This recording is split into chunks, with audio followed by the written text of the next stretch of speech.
Rachel Terrien, je suis pharmacienne à l'URAS de CHUM. Lors du diagnostic du VIH, tôt ou tard, les gens ont à prendre une thérapie antirétrovirale qu'on appelle trithérapie. La trithérapie, c'est un ensemble de 3 médicaments efficaces. Parfois, les gens me disent « mais j'en ai 2, moi, mais dans la même pilule, il peut y avoir 2 médicaments. » Il y en a d'autres qui vont me dire « j'en ai 4, mais il y a un petit médicament qu'on appelle le ritonavir, Norvir, qui ne compte pas. » Nous, quand on fait le choix, on choisit vraiment 3 médicaments actifs, efficaces pour arriver à contrôler le virus. Donc, comment agissent ces médicaments-là? Ils empêchent la réplication du virus dans l'organisme. On garde le virus le plus bas possible pour empêcher qu'il attaque notre système immunitaire, qui est la principale cible pour le VIH. Le système immunitaire, c'est lui qui est nécessaire pour qu'on puisse se défendre contre les infections. Donc, ce qu'on veut, c'est que la personne n'attrape pas des infections qu'on appelle les infections opportunistes. On ne veut pas qu'elle soit hospitalisée.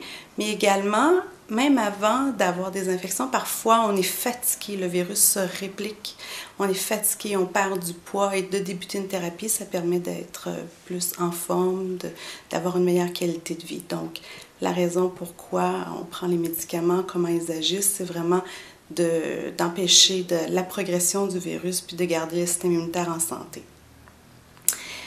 Ensuite, que les gens me disent qu'est-ce qu'on peut s'attendre des médicaments quand on les débute, est-ce qu'il y a des effets indésirables?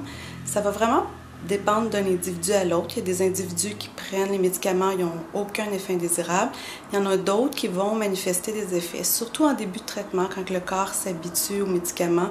On peut avoir un peu des effets digestifs, on peut avoir de la fatigue, de la difficulté à s'endormir.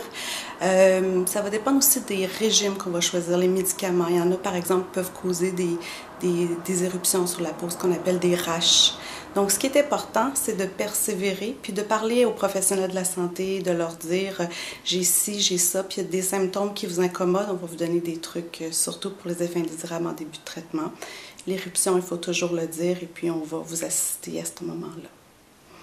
Et est-ce que je peux prendre d'autres médicaments avec mes antirétroviraux?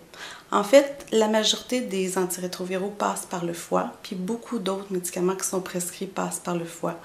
Donc, ce qu'on vous recommande, c'est de toujours en parler aux médecins, aux pharmaciens quand vous voulez prendre des médicaments prescrits, non prescrits, même les produits naturels ou des drogues à usage récréatif. Le but, c'est qu'on puisse vous informer s'il y a des risques ou pas, ou s'il faut diminuer les doses.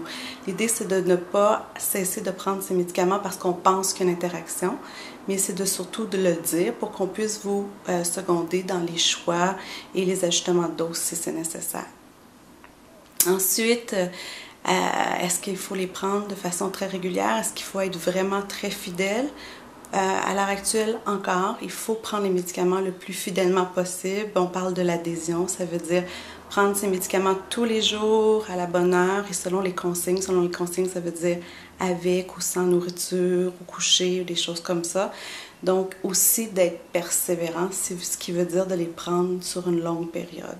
Donc ça, il ne faut pas gêner, il faut le dire aux professionnels. Si jamais on rencontre des difficultés, ça peut arriver tôt ou tard. C'est juste de demander de l'aide et de trouver des trucs pour essayer d'être le plus fidèle possible. Et les trucs, justement, par exemple, des trucs pour favoriser l'adhésion. Les week-ends, souvent, c'est pas la même routine que durant la semaine. Donc, prévoir les week-ends, comment je vais les prendre, les médicaments. Quand je m'en vais souper avec des amis, comment je vais m'organiser pour les prendre si jamais les amis en question ne sont pas au courant du diagnostic.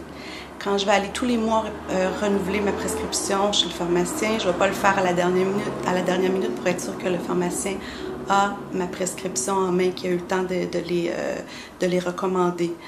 Aussi, d'avoir la prescription chez mon médecin, de ne pas attendre à la dernière minute pour avoir un renouvellement de médicaments. Par exemple, si j'ai des effets indésirables, je vais en parler pour essayer de les gérer le plus rapidement possible pour pas qu'à long terme, ça devienne incommodant puis que je veuille couper ou cesser mes médicaments. Ça peut être aussi d'en apporter sur soi. Si on sort, on a l'impression qu'on va rester 1 heure, 2 heures. Finalement, on va rester pendant plus longtemps. Il faut avoir la dose avec soi. Si on part un week-end, en apporter quelques jours de plus. Donc, il y a divers trucs comme ça qu'on peut prendre pour éviter d'oublier des doses de médicaments. Donc, en résumé, on a ce qu'il faut pour traiter le VIH. On a à l'heure actuelle de très bons médicaments qui sont de plus en plus faciles à prendre, qui sont plus facilement tolérés. Il reste qu'il peut y avoir des effets en début de traitement qui sont passagers, faut être persévérant. Il y a des interactions avec les médicaments, il faut s'informer lorsqu'on veut rajouter prendre même les médicaments sur les tablettes pour être certain qu'il n'y a pas des interactions médicamenteuses.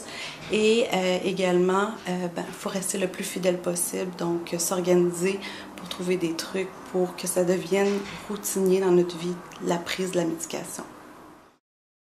Donc, pourquoi il faut être aussi fidèle à la thérapie? Pourquoi l'adhésion, on demande une adhésion quasi optimale? C'est pour éviter les résistances. Le virus, s'il se réplique dans les périodes où est-ce qu'on coupe les médicaments, où on arrête un peu les médicaments, à ce moment-là, il a la capacité de se changer, de muter, puis de devenir résistant aux médicaments. Donc, c'est ce qu'on veut éviter. Étant donné que le virus résistant, le médicament ne sera plus efficace et des fois ça nuit aussi aux mêmes médicaments de la même classe. Alors le but c'est d'éviter l'apparition de résistance. C'est pourquoi on insiste sur l'adhésion.